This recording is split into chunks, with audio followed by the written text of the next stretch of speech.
Episode number 85, Fort Desoto International Triathlon with Tonia Olsen. Welcome to the pursuit of the perfect race. I'm Coach Terry Wilson, and with each episode, I bring stories of athletes to you that share their experiences at races in order for you to learn how to have your perfect race. We will hear stories from athletes of all ages, abilities, and races of all distances. So regardless of where you fit in, there's something in there for you. Thanks for spending some time with me today. Now let the pursuit begin.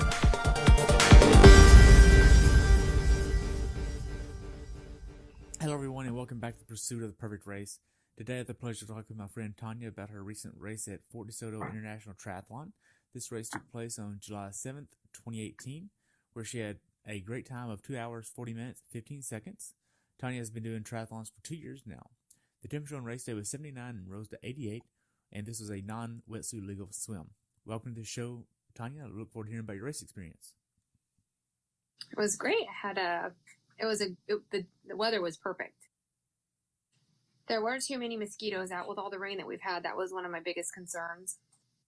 But as soon as the sun came out, everything kind of cleared up. The water was perfect. There was quite a current in the swim. I actually PR'd on the bike. So I PR'd in the race, but it was due to the bike speeds. I was able to pick up on some pretty good power. I went from 17.4 last race at Fort Desoto to 17.7, so that was a big deal for me. Good. And then I also PR'd in the run. Great. It was hot. Mm-hmm. So we'll just, does that sound good to you? Yes. Okay. Well, I'll just say welcome to the show, and we can just go from there, okay? Okay. All right. Welcome to the show. Thank you. Awesome. So what made you want to do this race? Fort Desoto is only a couple of hours away from the house, so I like doing local races, supporting the local need, and it's not too bad. I don't have to get a hotel and stay overnight or anything. I just drove up that morning. Yeah. It's a good race. Oh, so you've been doing triathlons for 2 years now. How long have you been doing this distance of a race? The international, 2 years. Okay. My second distance in triathlon was an international and then an Olympic, and then I did an Ironman. Oh, wow. So how was your training going into this race? I was struggling a little bit because I'm a workaholic, but I managed to keep it up. I managed to improve quite a bit, so I was able to bring home a PR. Yeah. But my training is 6 days a week, usually an hour and a half to 2 hours every night after work. Okay. So what kind of plan were you using? I have a coach. Okay. Who's your coach? My coach is Stacy Donovan. Nice. Yeah.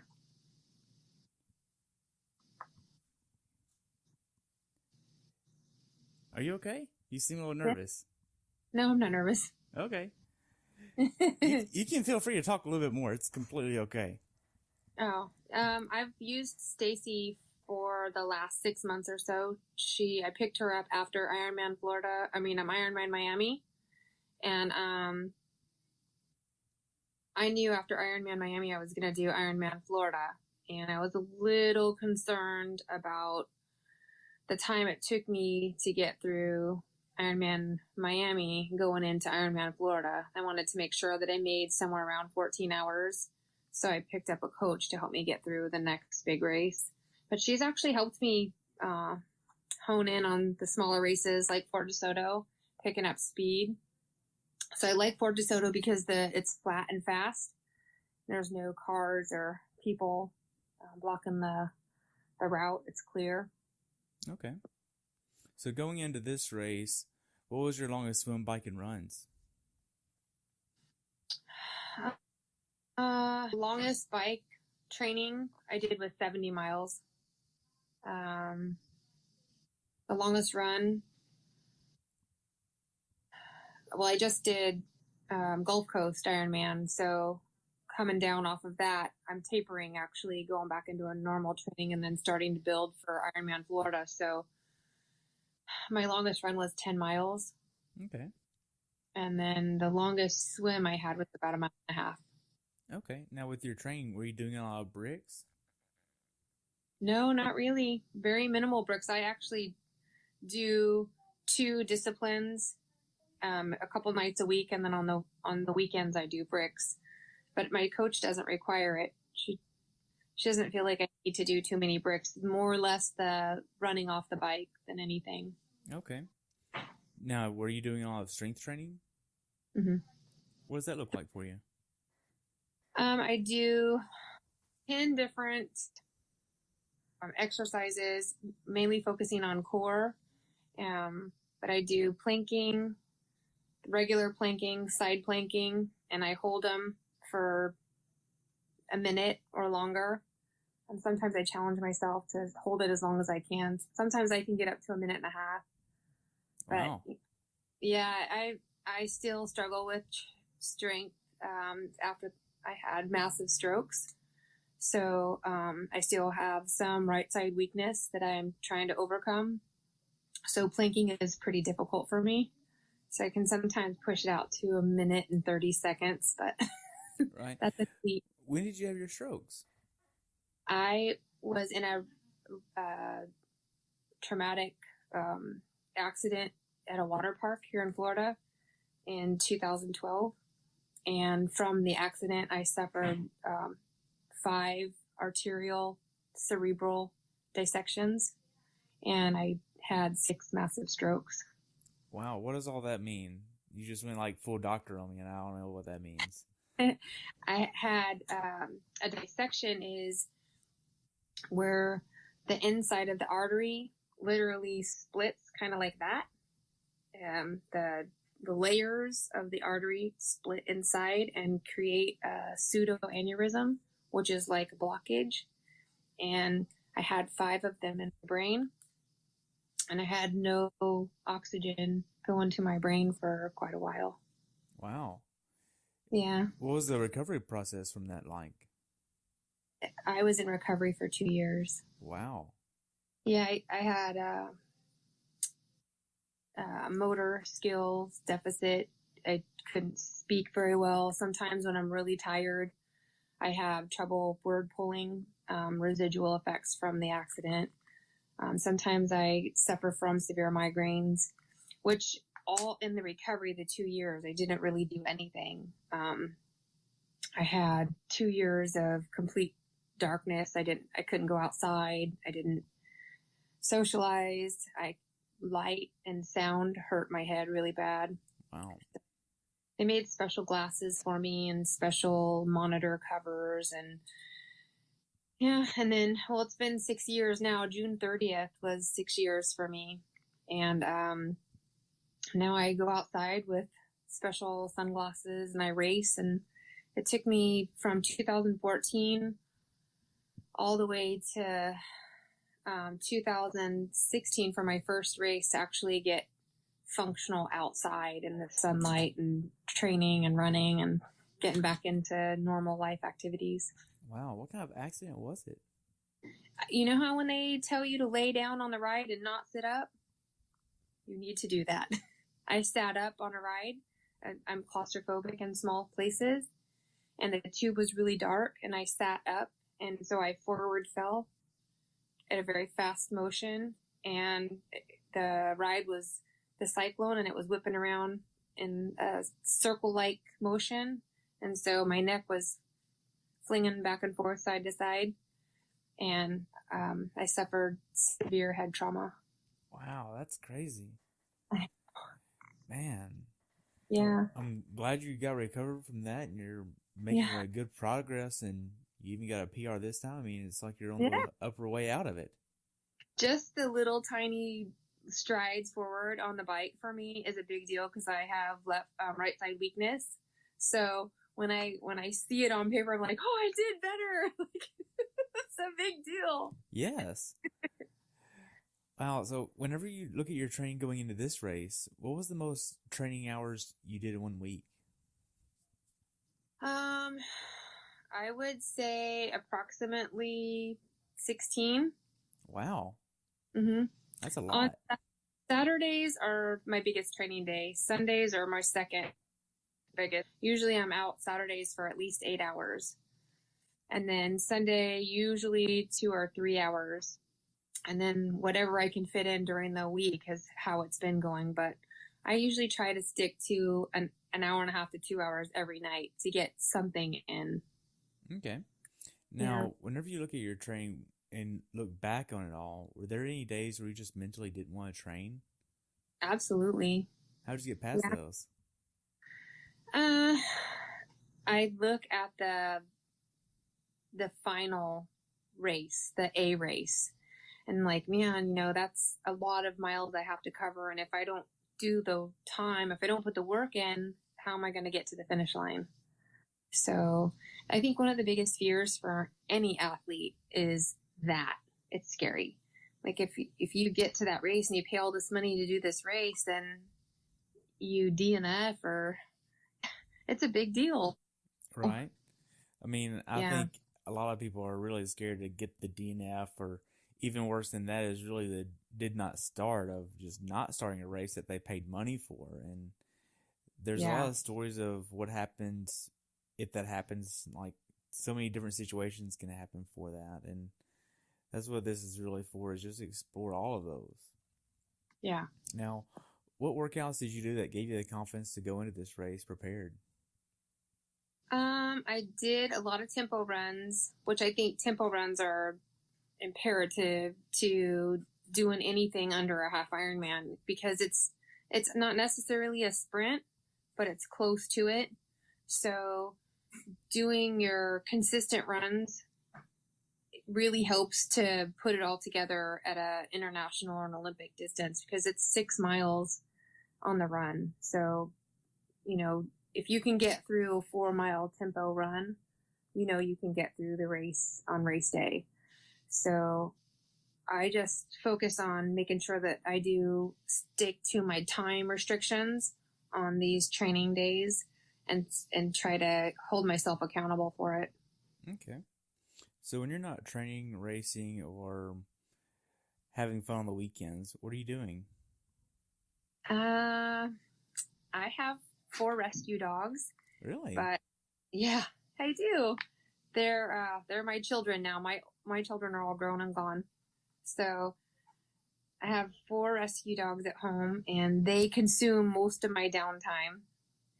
But I spend time with my husband, and we're both into muscle cars. Really? Yeah. What's your favorite muscle car? 66 Chevelle Super Sport. Oh, wow. $396. So do you have one? Yes. Oh, wow. That's even better. Yeah. So being that you have a little bit on your plate, and I would assume you also work full time, right? Mm-hmm. So how big of an issue is balancing life, work, and training?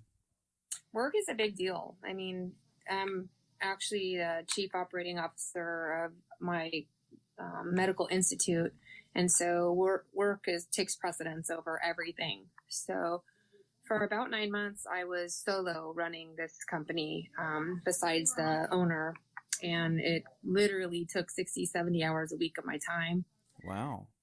So after several months of asking him for some help, he hired a CEO to assist me.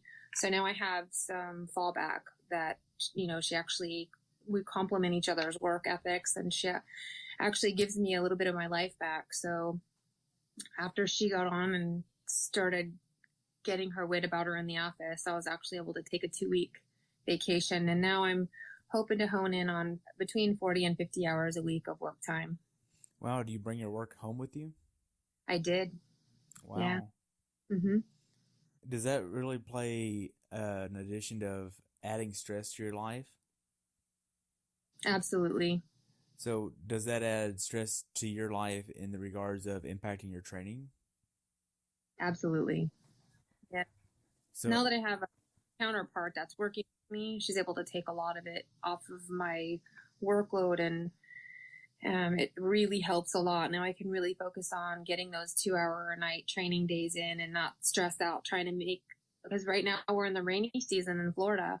So if I don't get out of here between 3 and 4 o'clock, I'm hitting the rainstorms and I'm stuck on the trainer for 2 hours, or, you know what I mean? So it's critical to get those runs in. And sometimes I won't be able to get them in until 9, 10 o'clock at night.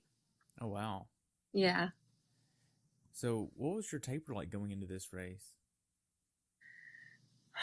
Honestly, I went on vacation on the 21st of June, and I just got back to work today. So I was on a 2-week vacation. So my coach was like, do what you can. You're on vacation. Don't worry about it. So I pretty much did what I could and enjoyed my vacation. I spent a little under a week, like 4 days in the Keys, and I made sure I got a hotel right on the water so I could just roll out of bed and into the water. So I did quite a few nice long swims there, and I did some filming on location for the journey. Right. That documentary is coming out in April of 2019. So we did a 45-mile ride up in Pensacola for that. And then we did some swimming and, little running, but the running for the documentary was minimal. Just catching us, in action. Was Craig there? Yeah. That's awesome. Because he's a beast. He was telling me about the journey, and I was just in awe of I guess, how big of a production it really is. Yeah. Like, I didn't realize that there were so many athletes, so many stories, he only has like this small part in this big picture, and it's crazy. Yeah. Yeah. So when is that coming out? It premieres April of 2019. Oh, wow. So just in like 9 months. Yes. Yeah. Wow. Now, going into this race, what was your mindset? I'm sorry? What was your mindset going into this race? I really, really wanted the podium stand, but I knew that I hadn't been training with my heart, because I've been taking a little bit of time off just to get myself back on track. So I was hoping that I would at least PR, which I did. So my mindset was, I'm pretty confident that I can do well. It's really playing a huge factor on the element, how much currents in the water, the rain, and the athletes. You have good and bad days as an athlete, and depending on how your nutrition is, and when you're on vacation, your nutrition isn't on point. So really tried to make an effort to have everything lined up for the race. So I made a lot of my own food and took it with me on vacation so that I was still sticking to a good nutrition plan. But my mindset was pretty good going up. I didn't really feel like I had too much competition. One of the girls that I raced with last year was there, so I knew what her stats looked like. So it's all about honing in now and just closing in that gap, because there's only like a 15-minute gap from first and where I placed. So now it's just all about sharpening my skills. Right. And 15 minutes at this distance isn't really a lot, is it? No. No. So for those that don't know how far the international distance is, what distance is for the swim, bike, and run is it? The swim is a half a mile. Okay. The bike is 20 miles, and the run is 6.1. Okay. So it's not really a big distance. She got me on the bike. Okay. Yeah. So when did you start traveling to the race from where you live at? I left at 3:30 in the morning. Oh, wow. On Saturday. Race morning. Yeah. Wow. Yeah. So why didn't you go to the race venue and stay at the race venue? Because I ordinarily on race day get up 3-4 hours before the race, kind of just get into my routine, eat, hydrate, do whatever I need to do that morning. And I figured, you know what, I'm going to get up at 3 o'clock anyways, if I'm there or if I'm here. So I might as well just drive up, save the money of a hotel. And then I get my mind all set up and ready to go. I listen to Ironman videos, traveling down, and I don't have to talk to anybody. It's just, in the zone. Right. So, yeah, it was pretty good. Okay, so you were able to check in the morning of the race, I assume? Yep. Okay, so it's pretty small. You can just walk up, put the stuff on your bike, and get on the rack wherever you want? You actually check in. They give you a number, and then you set your bike up on the rack wherever your number is. And then that's it. They mark you, and transition's pretty small. It's a small race. It's really not a very big race, but for this area, it's one of the favored races because it's a series. So you can actually place at the end of the series if you do all of the races, and most of the people only do one or two races. So I like it. Okay. Now, you get your bike checked into the race. What kind of stuff were you doing in transition? When I get into transition, I set my bike up, put my stickers on, and then I have it's like a face towel. So I lay it out underneath my bike, and then I set my gear up according to how I'm going to use it. So I put my goggles and my swim cap in my tri-top, and then everything else goes on my transition towel. So my biking shoes are opened up, my socks are stuffed inside, my helmet's flipped upside down on top of my shoes, my sunglasses are inside that. And then I put my running stuff out, open up my shoes, everything's laid out. So it's fast putting them on. I think I've crushed all of the transitions that was in my division. I do make up quite a bit of time in there, but I just set my stuff up, and then once I get all of my gear laid out, then I put my hydration and my fueling on my bike, and then I leave transition. I only go back in transition a couple of times after I set up, just so that I get that memory of where I'm actually located in transition. So when I'm running, I don't get disoriented. That makes sense. For your nutrition and hydration plan, what did that look like for you? For the nutrition, 3 days before I go into the race, I start carb loading, and I utilize good carbs. So jasmine rice, sweet potatoes, stuff like that. Pasta, I'll use like some kind of gluten-free pasta. And then the morning of, I prep a couple of days before the race, and I'll do an overnight oat. And I just purge, and it sits there and cures, and I eat it the morning of. And my fueling, a couple of days before the race, I start drinking rocket fuel made by Base. And I drink that through the whole race. And then afterwards, I do rocket fuel with recovery activator. And then I throw on the Normatec boots and take a nap. Wow. So during the race, what are you using? I use rocket fuel during the race and water. And then I like using Advocare's Rehydrate gel during the race. And I also like, I stick to the base salt because it works. So every 5 miles, I hit the base salt, and then I just drink the rocket fuel and water. Okay. Now, were you using a certain PSI in your wheels? 100. Okay. How did you come to that number? Mm-hmm. When I went to the bike shop and they did my bike fit for me, they told me to keep it at 100. Okay. Mm-hmm.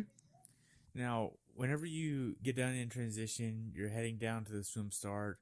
Was this an age group start or a rolling start? What did that look like? It wasn't a rolling start. I think it was an age group start because they gave that division certain colored caps. So if you were international in between a certain age range, I believe they had us all starting, but I don't know the particulars on that. I know there was quite an age gap in there. Okay. Now, are you getting in a last minute goo or anything right before the start of the swim? No, I usually eat a banana before, about a half an hour before, and I do biocharge and muscle fuel a half an hour before the swim start. Other than that, no. Okay.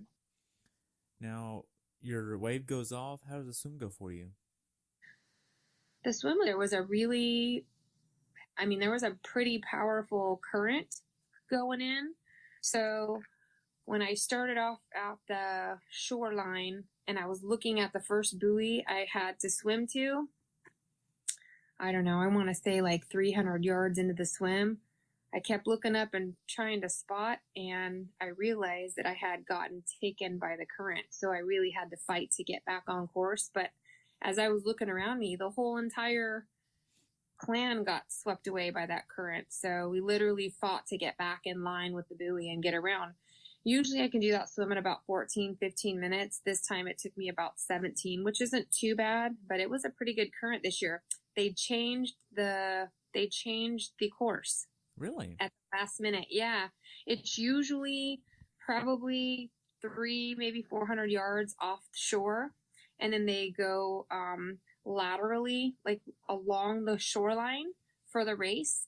They changed it this year, and the actual layout for the swim was the same as Ironman Florida. Really? Yeah, so it was a nice swim out, which we have never experienced before doing Fort Desoto. It's just a little jaunt out and then a long lateral. I mean, you literally could walk it because it was such a short distance out, and then just across, they changed it. So you literally have to swim out quite a distance. Well, so now for this swim, are you using tinted goggles? I used tinted goggles made by Michael Phelps. Okay. Do those work pretty well for you? They do. They're incredible. Good. Now, being that this is in salt water, were you putting any type of lube on to make sure that you didn't get too much of the salt on your skin or anything? No, it's a short race. Anything more than a half iron, I would put, Glide or something on. But no, I was pretty salty. Okay. Now, how did the swim go for you, aside from taking a little bit longer than it used to, and the course being different? It went good. I had no struggles with the swim. My like I said, the group was pretty big. There must have been 30 or 40 of us that went in together, which is a big group for Fort Desoto. Other than that, no challenges. Okay. So trying to beat the stay in the front, stay away from the pack. Okay. So you get done with the swim. How was getting out of the swim for you? Not difficult at all. It's an actual clean transition from the water to the transition area. Most people walk it. I just run it. I'm trying to make as much utilization of my transition time because I know some of the other people are faster on the bike than I am. Okay. Now, was there a lot of sand in transition, or was this pretty easy? There is quite a distance from the water to the transition. So it literally took me about 3.5 minutes to get from the water to and get out of transition, which is a long time for a transition. Usually my transitions are 1.5 minutes, under 2 minutes. And I think it's just because of the distance from the water. There's sand a little over half of the way, and then you've got gravel that you're running on, which is tough on the feet. Wow. Yeah. Did you have some shoes? Did No. you have some shoes or something set aside for you? Nope. Man, so you're running on gravel for this. Yes. Yeah. I couldn't run on gravel. I'll be honest with you. Like that would hurt too much. Yeah, it's a little uncomfortable, but pain is temporary, pride is forever. Is there like grass you can opt for? There's a little bit of grass in one section, but it only lasts for a few seconds, and then you're back on the blacktop. Oh, man. Mm-hmm. So you get to your bike. Are you using socks for the bike ride? I did not use socks for the bike ride this time. Okay. No. So you get on the bike. How are the first 2 miles of the bike ride for you? The course is flat and fast, so it's flat, and you're really grinding it out for the first, it's just a fast course, so there's no traffic, there's no people. It's just clear. So I did great. There was very little wind. Really? So it was just like a calm day? Mm-hmm. Yeah, I would say if I had to guesstimate wind shear at one, I dropped down to about 14 miles an hour. So I'd say it was probably about 8 miles an hour wind coming in from somewhere, but It didn't last long. Okay. Did you have a certain strategy you wanted to execute for the bike ride? Well, I try not to start out too fast on the bike ride so I can save some of my energy for the last leg. But I started out faster than what I anticipated just because there was no wind. So coming back, I was struggling to try to keep 16, 17 miles an hour. Once I got through that wind shear at one point in the race, I picked it back up and I was able to maintain a 17.7 average. Wow. Now, are you aiming for a certain cadence or power number? I usually shoot for between 80 and 90 cadence. So I haven't trained on power. I'll start doing that in a couple weeks. Okay. For this race, are you using an aero helmet? Oh, no. Okay. Now, as far as the bike ride itself goes, how are the aid stations? They're pretty good. There's really no aid stations. It's only 20 miles, so there's nothing out there. If anything happens, they've got refs out there riding, so they just assist. Okay. Did you see a lot of flats on the course? A couple. Okay. Yeah. More than normal? No. I mean, it's not likely to get flats out there. I've never seen more than one or two, but it's gonna happen. Right. Yeah. How was the quality of the road? Horrible. Horrible. Yeah, it's not a perfect road. What I like about it is there's no cars, no traffic during the race. So you can't get much better than that. We live in retirement central. There's cars everywhere. So I like riding this one. There's absolutely no traffic, which is nice. The quality of the road isn't ideal, but it's better than fighting traffic. Right. Now, were you pushing pretty much from mile 5 to 20 after you got settled in? What did that look like? No, I felt pretty good from after a couple of miles of getting myself together on the ride, all the way through till about mile 16. And then I was really pushing hard to get in because I wanted to beat a certain time. So, not a real big struggle, just trying to keep my focus and get in so I could have a decent PR. Okay. Did you hit your time goal on the bike ride? I did. Yes, I did. What was your goal? My goal was to beat 1 hour and 15 minutes. Wow. You beat it by like 6-7 minutes. Yeah. I don't do math well. 15 minus 8, whatever that is. So pretty good. Now, you get to T2. How does T2 go for you? Transition 2 is easy for me because I'm just taking off my biking shoes and my helmet, jumping into my socks and shoes, and everything else just kind of just flows.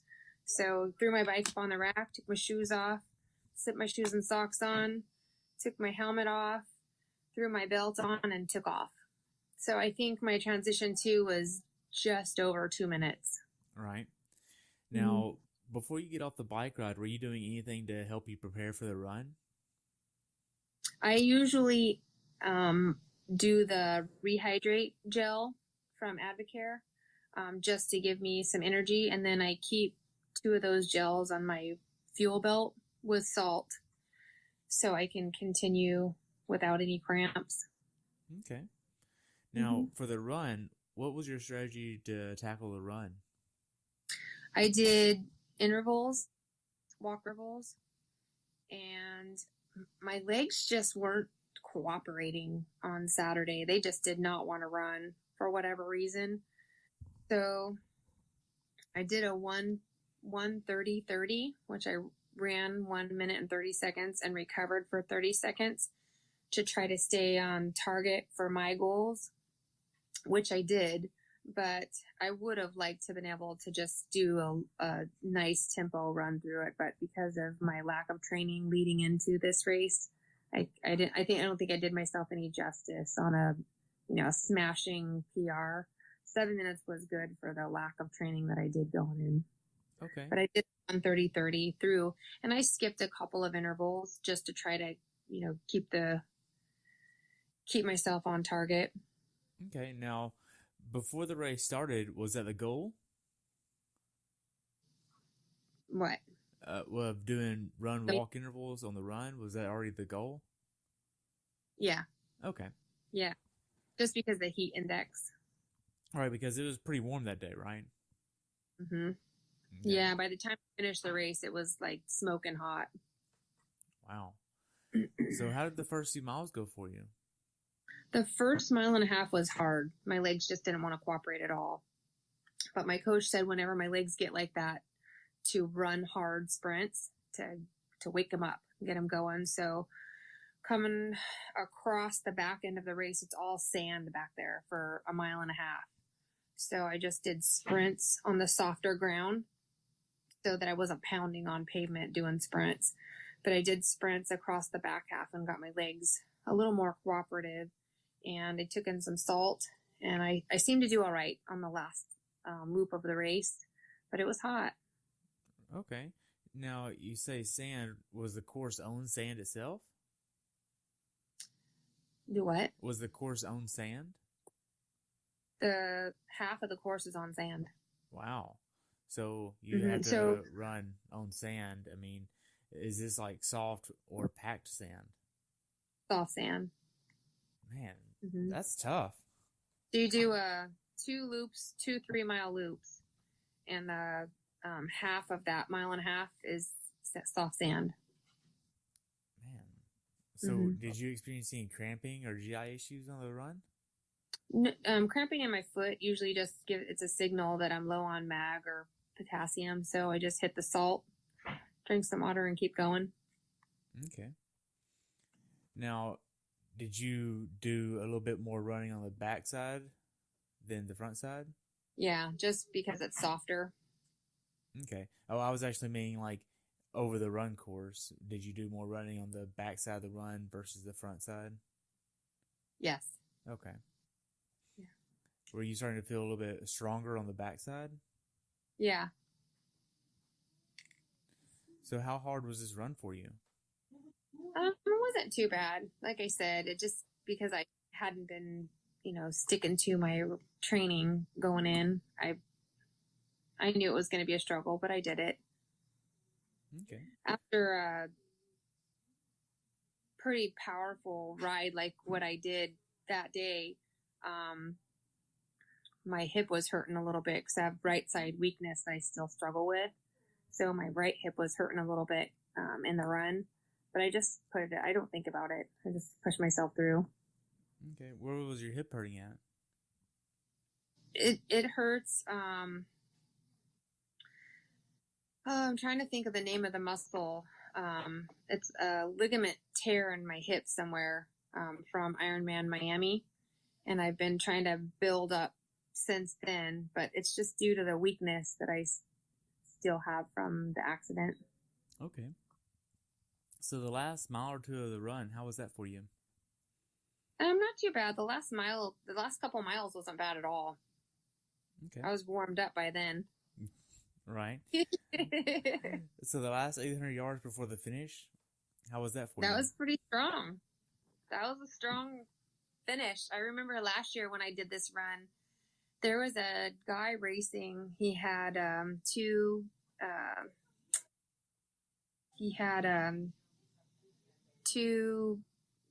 I forget the name of them, prosthetic legs, and he was running ahead of me, and I was getting really tired, and he's like turned around, looked at me, and he's like, come on, and I was like, I don't have anything left in me to go, but this year I did it. Right. I had enough fuel in the tank to get across the finish line pretty fast. Oh, good. So after you crossed the finish line, what did you do next? I drank some water, loaded up my bike, and went home. Wow. And that's what, a 2-hour drive home? Yeah. Okay. Yeah, as I was coming across, there was an 86-year-old man coming across the finish line behind me. Wow. Yes. It was incredible. Now, once you got home, how was your recovery process? The recovery process, usually I'll eat and hydrate. And for some reason, after a race, for me, I don't know if any other athletes are the same as me, but my system just lets go. It just doesn't. I can't hold water. I mean, like I'm in the bathroom every 5 minutes. I'm too overheated to eat any big meals, and so I just want to sleep and relax. I don't really want to do too much. So there was not much activity after the race on Saturday, and then Sunday I was just too tired, so I stayed in the air conditioning, and usually I would do an active recovery the day after and try to get everything kind of worked out, but this time I was just a little too tired. I didn't want to do anything. So I just try to eat really healthy, hydrate as much as I can, because I know I was covered in salt when I got home, so I know I lost a lot of electrolytes out there. Right. Now, looking back on it, how well prepared for this race do you think you were? I really beat myself up on that because I was working a lot of hours, and I was training as much as I needed to be training, I felt like. And then I went on a 2-week vacation, and I was, all over the state of Florida, from Key West all the way up to Pensacola. So I just felt like my training really suffered. So I felt that I was really not prepared for the race, but surprisingly, I held my own out there. Okay. Now, as far as what you learned from this race, what is something that you learned from this race or your experience that you'd like to pass on to someone who hasn't done this race before?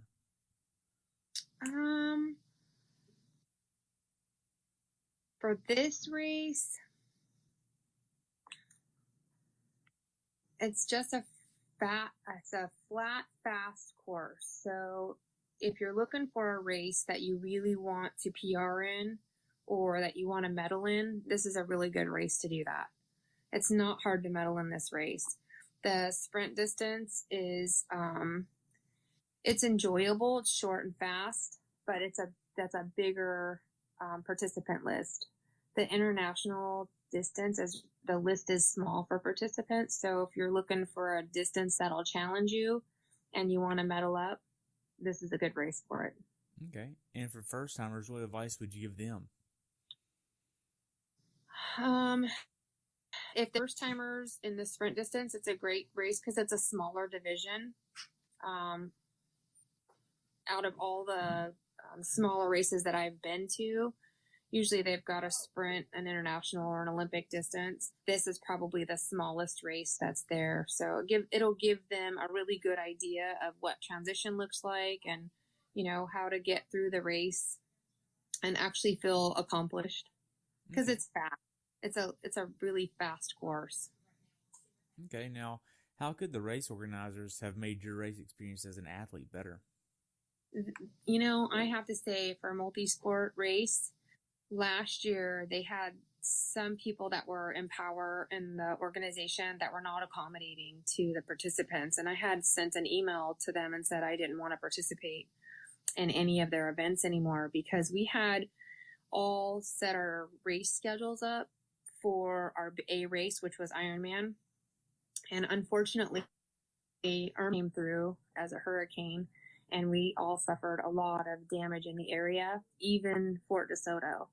And so with that being said, the organizers of the race canceled our third race. And so a lot of us that were supposed to medal up for the series were eliminated. And so I sent an email because they changed the race date for our third race of the series to the actual day that we were all racing Ironman Miami. And none of us got to medal out for the series. So I sent an email, and they had since hired all new admin for multisport, and they accommodated us and gave us the series for free this year. Wow. So pretty incredible. Ultimately jaw-dropping incredible. I was so impressed with the girl's name that I spoke with was Briar, and she really changed my opinion about multi-sport race. So I'll be back every year. Wow, that's good. It seems like they did the right choice or did the right thing. Yeah, they did. Yeah, they really got their stuff together this year. I'm really impressed. Good. Now, we covered a lot. Do you have anything else to add about the race? No, it's a good, Southwest Florida race. So, it's fast and easy to get to, and the food's great afterwards. They've got a pretty good support staff. The volunteers are incredible.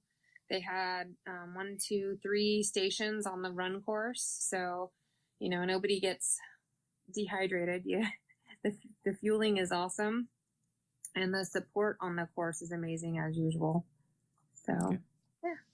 Well, I have a few more questions, and we'll just start with, what races are on your bucket list? Kona! That's my bucket list. And then I think next year I'm looking towards possibly doing Chattanooga. I don't care if it's a half or a full, but I want to do Chattanooga. And I'd like to do Boulder one day, but I don't know about that altitude. That's a little scary. Yeah. Well, I'll be putting up a few episodes that I did with, I think, 5 or 6 athletes that did Boulder this year. You'll definitely have to take a listen to those. It's really one of the interesting races. I interviewed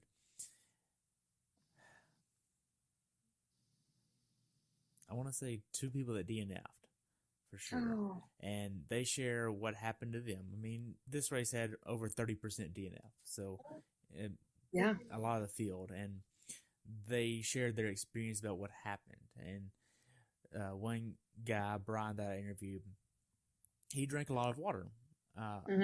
22, 24-ounce bottles of water. A lot of water. And he talked about what happened to him. And I don't know if you saw it or not, but he was in one of the videos for Ironman that was going around Facebook for a little while of, he's like 0 for 6 now, which he's towed the line of 6 Ironman, and now he's trying to get his finish line. And it's really an amazing part to be able to see this journey take place and see it. It's pretty nice. Yeah.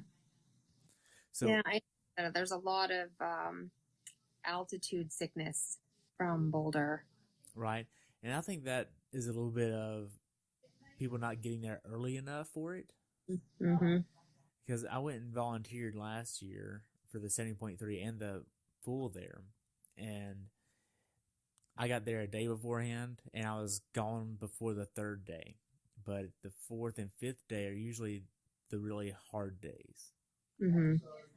And sometimes it's the 8th day, and I had interviewed 2 people that actually stayed together, and they got there a month prior to the race. Oh, wow. I mean, not everybody can do that, but it shed a light on, well, what happens if you do get there a month ahead of time versus the people that live there versus the people that are just coming in and doing the race and then leaving. So a little bit of a different situation for everybody.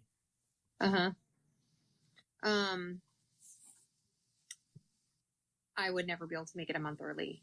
I mean, going to a race like that, I'd be lucky to get there 4 or 5 days early just to get, adjusted. But I know for a fact that altitude's no joke. I'm from California, and we'd go up into the mountains a lot, and just running and playing up there, it was a feat in itself. So I can't imagine what we're laying our guts out on the line on racing on those races, and I can imagine that they're coming out feeling pretty defeated.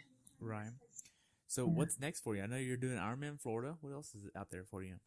Well, I've got the 2 remaining Fort Desoto races, and I'll probably pick up a couple of sprints just along the way just to keep myself busy. But other than that, my A race is Ironman Florida. So that's it for this year. And then I go back to school in January for my master's. Wow.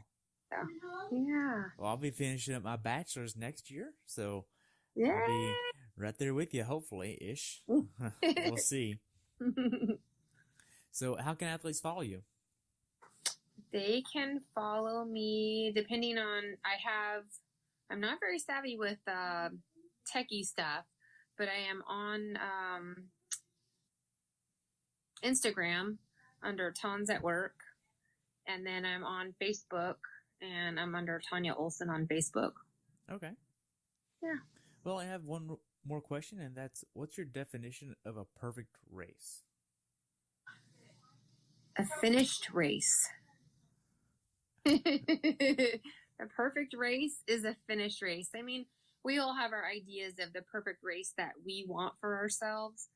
And I know one person who has like ultimately achieved that, and that is Craig. He is amazing. Craig Clark crushed Gulf Coast with a 45-minute PR. That is a perfect race. For me, a perfect race would be a race that goes off without a hitch. I mean, I hit my goals this weekend. I wouldn't call it a perfect race because if it was a perfect race for me, I would have taken the podium. And I'm not really keen on first, second, or third. A podium stand is a podium stand. First would have been like superior, but I'm hoping next race at Fort Desoto, I'll get a podium stand. Well, good. Well, good luck. Yeah. And so is a perfect race for you one that you win? No. I mean, the shorter distances, I would say, yeah. For Ironman, a distance of 70.3 or 140.6, no. I don't know that I'll ever podium at an Ironman just because of my conditions that I struggle with every day. But a perfect race for me in an Ironman distance would be finishing it a full in 14 hours or less. That would be a good for me. So how close do you think you are at getting 14 hours this year at Florida? Very close. Very close.